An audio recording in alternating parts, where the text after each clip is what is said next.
Hi guys! Welcome to my mini vlog. Matagal nga akong hindi nakapag-upload ng aking tinapay serye. O di ba may tinapay serye na ako guys? As you can see, pinoporma ko na siya. Naka-mas na ako ng dough at ang gagawin nga pala natin today ay cheese roll. Yan, simpleng cheese roll lang yan. Roll lang natin siya. Ganun.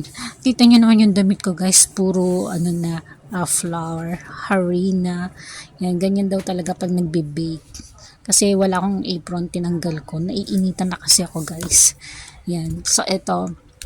Ayan na siya, na-forma ko na siya. At for baking na siya. Pero bago natin siyang i-bake, egg wash muna natin siya guys. Para maganda yung color niya kapag binake siya. Tsaka add flavor na rin. Marami siyang benefits. Yun. Yun. Benefits daw tag doon. Char. So, eto na. Tsaka, papakita ko sa inyo guys, yung bread ko. Ganto din ba yung tinapay na nabibili nyo? Ang lambot niya at ang sarap-sarap niya guys.